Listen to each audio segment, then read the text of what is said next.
the first part of the Triumvirate, one of my favorite games of all time, and my 50th episode. There's no way I can't be excited for this. So in the words of the Joker, without further ado, here we go.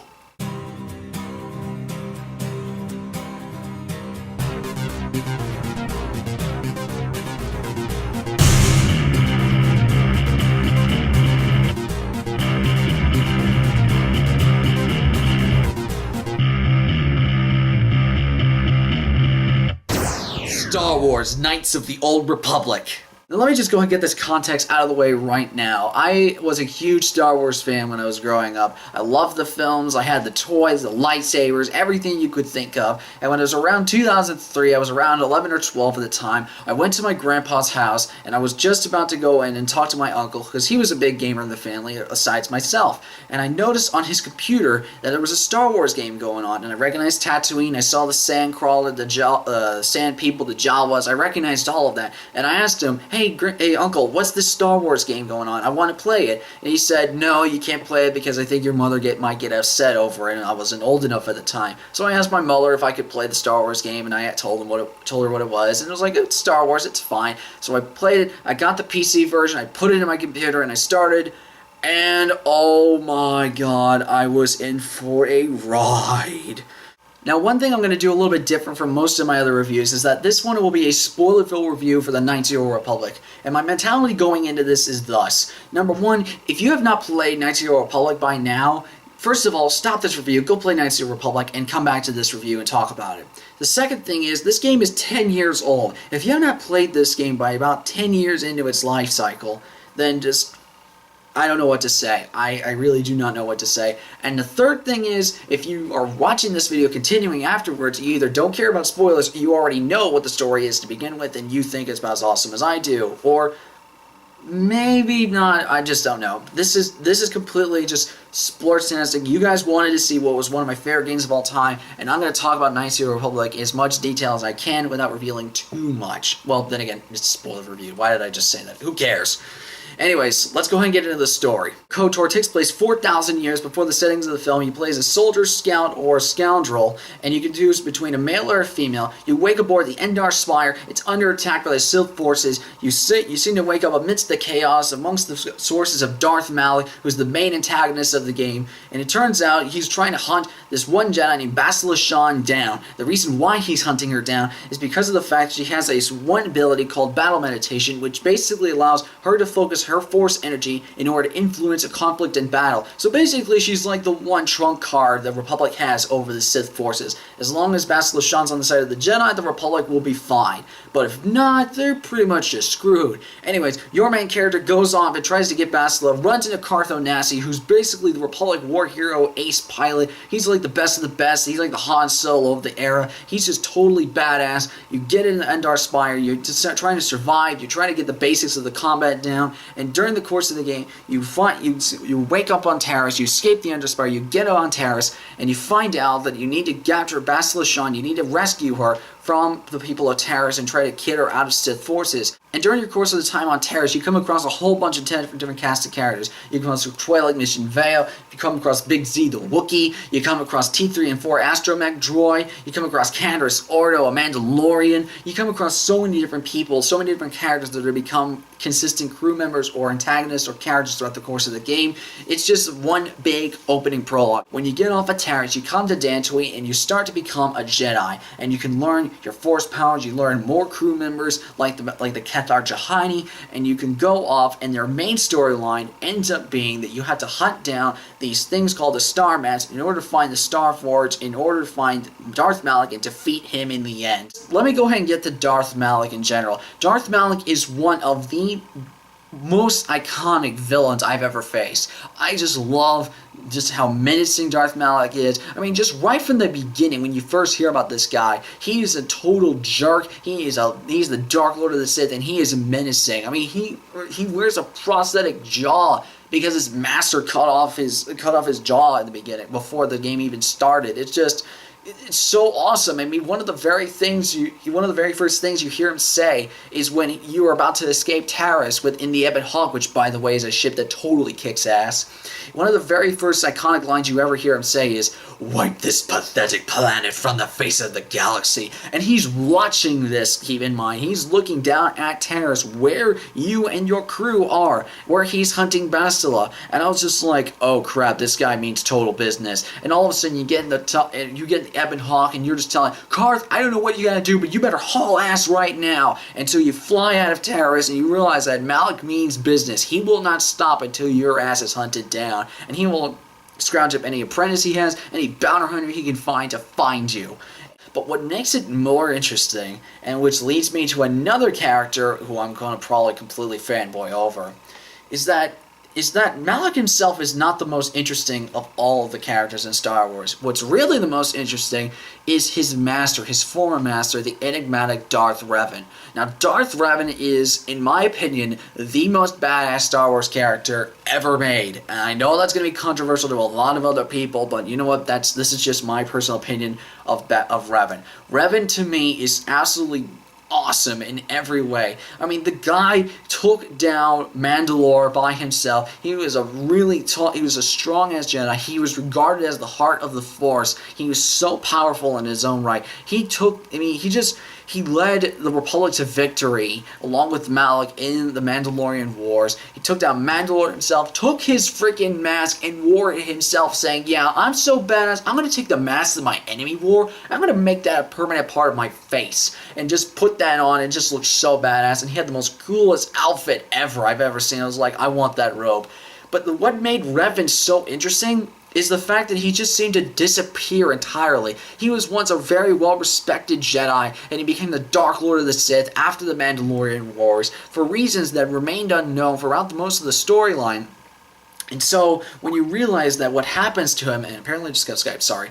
What happened to him was that him and Malik, something happened to them during the course of after the Mandalorian Wars, and by the time that they came back, they were the head of a massive Sith army, and it was just, the hero had become a conqueror, and someone along the way, the Jedi realized that they had to exterminate Revan, and Bastila Shan, what made her so important, aside from her battle meditation, was the fact that she was on the strike team that took Revan down and eliminated him as a threat.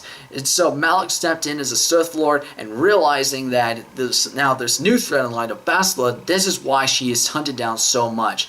But not only that, there's something in the storyline where you realize that you're receiving visions, and Bastila as well, of these visions of Revan and Malik of the past, seeing as they are getting visions of where the star maps are located. It's not specifically where they are, but a general view of the surroundings of where they are located. Right before you get to the last homeworld, though, you're captured by Malik and his ship, the Leviathan, and all of a sudden you just realize, oh, hell, now I gotta face him. But then you realize it's like, oh, great, he's not here on the ship, we gotta get out of here before he shows up. And so you can select any one of your crew to do a different scenario to try to escape the ship and try to break all the rest of you guys out, and realizing that there was more to your main character than was originally revealed. And so far, it's remained elusive throughout this entire point. And by the time that you come into this story, and it's like, by this point, there's always so much development, and I can't even begin to explain some of the other storylines and side arcs and side missions that you can do out the rest of the game. I'm just going through the main plot. Right before you get to the Ebon Hawk, you're cut off by Darth Malik himself, and you're just like, crap! I don't want to face him right now, and you don't want to know what's going on. It's like, all right, Malik, let's take you down. We're gonna try and hold you off as much as we can to get off this ship alive. And then the bombshell happens. One of the best twists I've ever seen in a video game. I know this might not be an original plot twist concept-wise, but in the way it was executed, it was perfect. It is close to perfect as I can imagine. It turns out the reason why you are having these visions, the reason why there's a connection to Bastila, the reason why Malik is so desperate in hunting you down and Bastila down is because you are Darth Revan. That is true. I am not making that up. You are the bad guy the entire time. That completely, when I first played this game when I was like 11 or 12 years old, it completely blew my mind. It was just like, you've got to be kidding me. I was Darth Revan the entire time and I didn't know it. I was the guy that everybody had been referencing throughout the entire course of the game as being like this warrior badass. And then once that part sinks in, and then the even bigger bombshell happens, is when you really start to think about this in the mindset of everybody in Knights of the Republic. Your entire crew you have been with from the beginning, who have gathered to your side, who have fought with you thick and thin, has suffered through so much and suffered all these relationships, building these relationships, going through each of their own story arcs. That's right, pretty much every main crew member, like Mission, like Bastila, Karth, Canderous, I think Canderous has his, no, Canderous I don't think has his own side mission, but pretty much almost every major character has their own side mission and their own story arc in which that involves themselves and their development of their relationship with other people. Your crew together has all been with you, and they've realized that you were the bad guy this entire time. That that even Karth mentions later on that we had Revan, the Darth Revan, Malik's master, under their nose the entire time. Bastila has lied to you this whole time, has kept it secret from you, and everyone is just like, what the hell? You were the bad guy this whole time? You didn't tell us, and you didn't remember?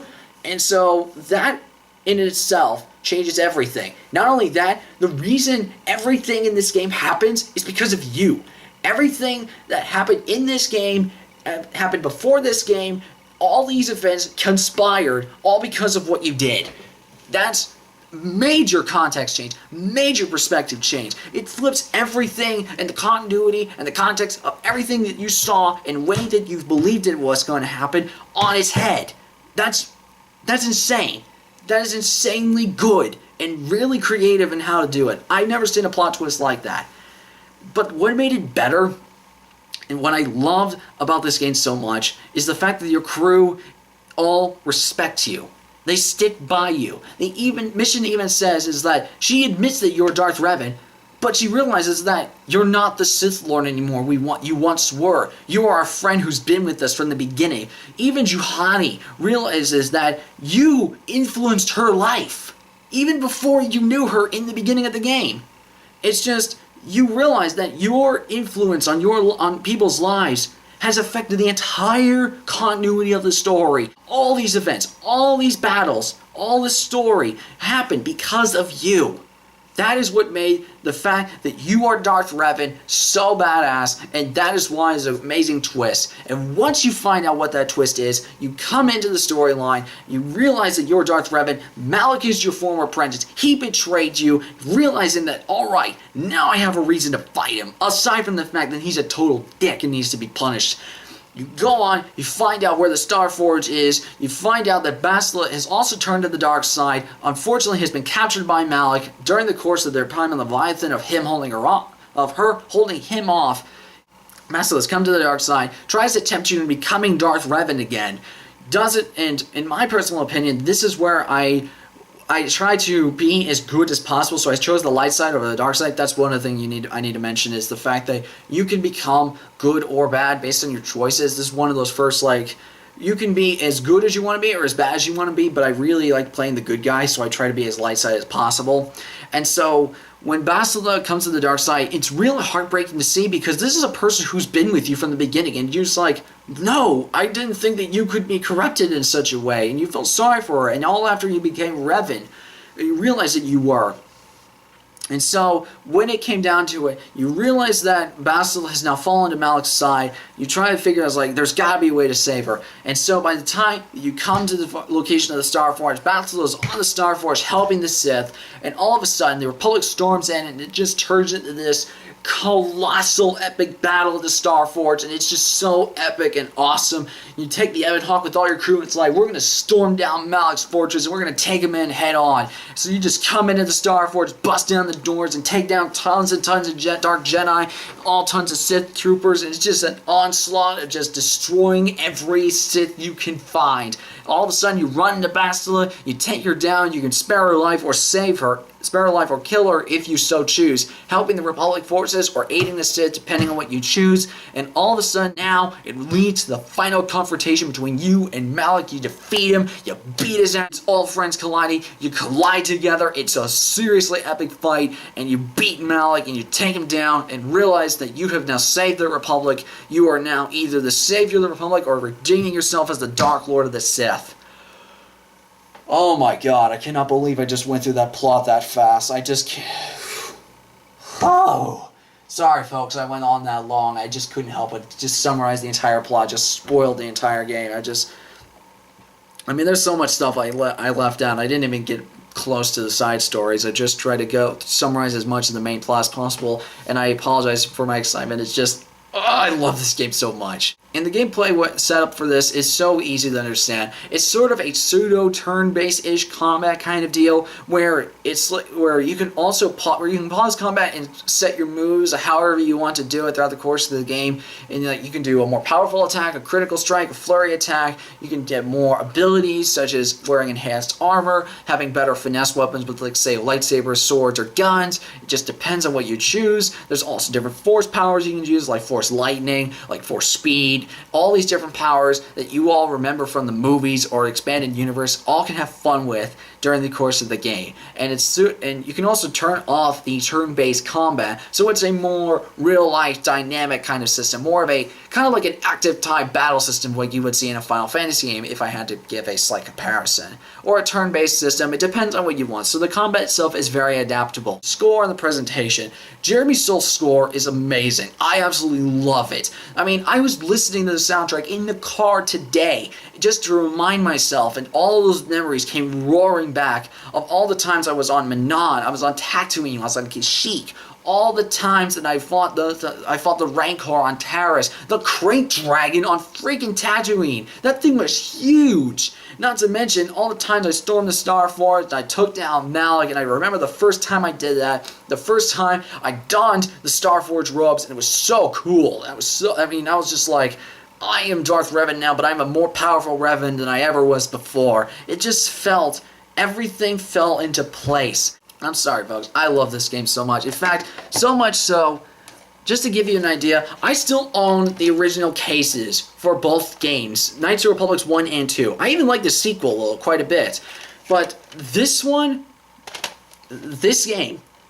this is the one that started it all. This is the one that made me reveal how games could be a great story, how you could have great characters, how you can have a presentation which looks beautiful, by the way. Granted, it is 10 years old, it hasn't aged gracefully, but it still looks fine, and it doesn't look completely hideous to look at now.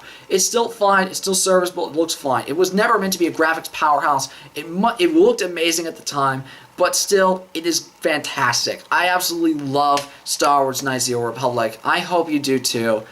Again, I apologize if this is not exactly as in-depth as most of my other reviews. I just wanted to go completely balls out, fun, and excited over this game. I just wanted to talk about it so much.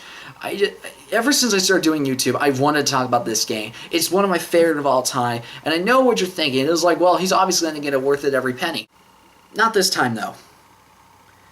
To me, I might just need to bust the scale for this one. I need to create a new rating for games like this that to me speak this kind of level. If you call yourself a gamer by any stretch of the imagination, this is one of those games that I require you to play. Any gamer with their salt, to just experience it. Even if you don't like it as much as I do, that's perfectly fine. It's one of the first games, probably the very first game, I have bought multiple times over, and I do not regret the purchase at all. And so, based off of that notion, I'm going to create this rating specifically for games I feel like are warranted or required to play if you call yourself a gamer. I say that Star Wars Knights of the Old Republic is so good, it's worth buying twice.